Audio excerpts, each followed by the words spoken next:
Hello दोस्तों, मैं हूं आशीष यादव। आप देख रहे हैं आप अपना यूट्यूब चैनल मिस्टर आशीष ज्ञान को। चलिए सबसे पहले आज क्लास 10th का मोस्ट इंपॉर्टेंट क्वेश्चन के बारे में बात करने वाले हैं, जो बायोलॉजी का है। चैप्टर बायोलॉजी का है और जनन चैप्टर से है। तो चलिए सबसे पहले हम पिछले वीडियो में बताया था कि जो प्राकृतिक का एक जनन की कितने विधियाँ होती है और उनके बारे में पढ़ेंगे। तो चलिए सबसे पहले आज हम देख लेते हैं उसके बारे में। तो प्राकृतिक का एक जनन की 3 विधियाँ हैं और तीनों के बारे में पढ़ेंगे। पहला है तनों द्वारा, दूसरा है जड़ों द्वारा और तीसरा है पत्तियों द्वारा। तो इस सभी के बारे में अध्ययन करेंगे। चलिए सबसे पहले हम देख लेते हैं जड़ों द्वारा क्या होते हैं।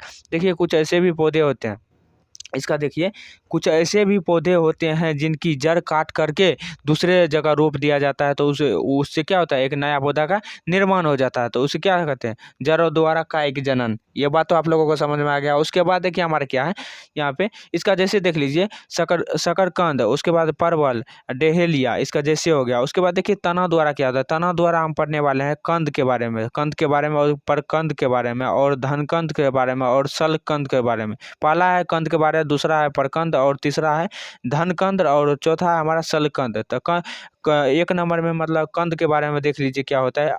आलू के कंद पर आँख पाई जाती है। कहने का मतलब ये हो कि आलू के कंद पर क्या होता है, आलू के शरीर पर कंद पाए जाते हैं। आलू के मतलब कच्छत कलिकाएं पाए जाते हैं। आलू के ऊपर क्या होता है, कच्छत कली पाए जाते हैं। उससे क्या होता है, उससे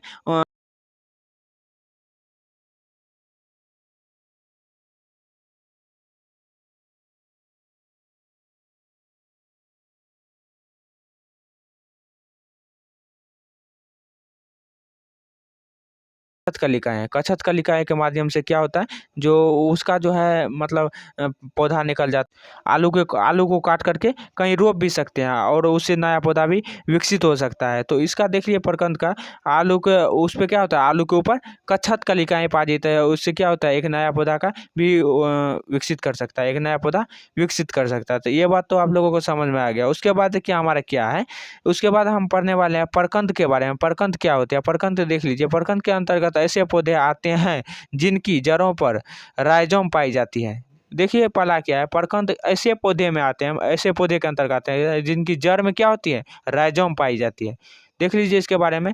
इन राइजोम में इसी क्षमता होती है, ऐसी क्षमता होती है जो नया पौधा विकसित कर सके। राइजोम में ऐसी क्षमता होती है जो जड़ के माध्यम से एक नया पौधा का निर्माण कर। इसका जैसे देख लीजिए प्रकंद का। देखिए हम जो है आदि को क्या करते हैं, आदि को तोड़ करके और हम दूसरा जगह भी रोपण कर सकते हैं, आदि को तोड़ तोड़ करके। और उसके बाद है अदरक। अदरक इसका जैसे देख लीजिए, अदरक है, अदरक को भी तोड़ करके हम दूसरा जगह निर्माण मतलब रोप सकते हैं और उससे एक नया पौधा का निर्माण कर सकते हैं। तो इस सब में क्या पाई जाती है, राइजोम। इस सब में क्या पाई जाती है, राइजोम। ये तो बात समझ में आ गया। उसके बाद देखिए हमारा धनकंद क्या, धनकंद। धनकंद के अंदर ऐसे पौधे आते हैं जो भूमि के अर्ध दिशा में उत्पन्न होते हैं। इसका कहने का मतलब ये होगा कि धनकंद क्या होते हैं, धनकंद के अंतर मतलब धनकंद के ऊपर क्या होते हैं, कच्छत कलिकाएं पाई जाते हैं जो एक नया पौधा का निर्माण कर सकता है। तो ये बात तो आप लोगों को समझ में आ गया होगा। उसके बाद देखिए हमारा है क्या, इसका जैसे देख लीजिए, जैसे इसका केला जिम्नीकरण, केला जिम्नीकरण और कोकस, ये सब है इसका जैसे। उसके बाद देखिए हमारा क्या है, शल्यकंद। शल्यकंद क्या होते हैं, शल्यकंद के अंतर्गत देखिए, शल्यकंद के अंतर्गत ऐसे पौधे आते हैं जो मांसल सल्प से घिरे रहते हैं। कहने का मतलब ये है कि शल्यकंद के अंदर, शल्यकंद के अंदर ऐसे पौधे आते हैं जो क्या है, मांसल अल्प से घिरे रहते हैं। कहने का मतलब यह है कि इनकी तना पर कच्छत कलिकाएं। देखिए किसी पौधे के क्या होता है, टहनी पर कच्छत कलिकाएं पाई जाती है, कच्छत कलिकाएं पाई जाती है। इसीलिए उस टहनी को काट करके अगर भूमि के कहीं भी लगा दीजिएगा, कहीं भी उस भूमि के अंतर्गत उसको रोप दीजिएगा, तो क्या होता है, उससे एक नया पौधा का निर्माण हो जाता है, विकसित हो जाता है। तो ये बात तो आप लोगों को समझ में आ गया। और देख लीजिए इसमें किस में होता है, लहसुन। लहसुन को देखे होंगे, लहसुन को तोड़ करके उसमें क्या होता है, लहसुन में कच्छत कलिकाएं पाई जाती है। तो उसमें क्या होता है, कच्छत कलिकाएं पाए जाने के माध्यम से मतलब उसमें कच्छत कलिकाएं पाई जाती है, उसको तोड़ करके आप दूसरे जगह भी रोपिएगा तो एक नया पौधा का निर्माण कर लेती है। तो उसके बाद देखिए इसका जैसे देख लीजिए, लहसुन प्याज ये सब क्या है, कच्छत कलिकाएं इस सब के ऊपर होती है। तो ये बात तो समझ में आ गई। तो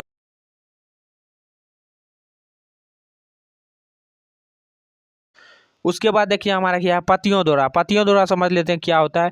कुछ कुछ पत्तियों द्वारा देख लीजिए, कुछ पौधे ऐसे होते हैं जिनकी पत्तियों पर कछत कलिकाएं पाई जाती है और जिससे नया पौधा विकसित हो सकता है। और देखिए कुछ ऐसे भी पौधे होते हैं जिनके पत्तियों पर क्या होते हैं, कछत कलिकाएं पाई जाती है। और कछत कलिकाएं का मतलब ये होगा कि वहां से काट करके आप दूसरा जगह अगर रोपिएगा तो उससे क्या होता है, एक नया पौधा का निर्माण हो सकता है। तो इसे क्या कहते हैं, कछत कलिकाएं। और पत्तियों द्वारा पत्तियों पर कोई कोई पौधा ऐसा होता है जिसके पत्तियों पर क्या होता है, कछत कलिकाएं होते हैं। और पत्तियों को तोड़ करके आप मिट्टी के अंदर रोपण करिएगा तो उससे क्या होता है, एक नया पौधा का निर्माण हो सकता है। और उस किस में होता है उसका, जैसे देख लीजिए अजूबा में क्या होता है, अजूबा को आप तोड़ करके क्या अजूबा का पत्ता तोड़ करके क्या करिएगा, उसको तोड़ करके मिट्टी के अंदर रोपण करिएगा तो एक नया पौधा का निर्माण हो सकता है, विकसित हो सकता है।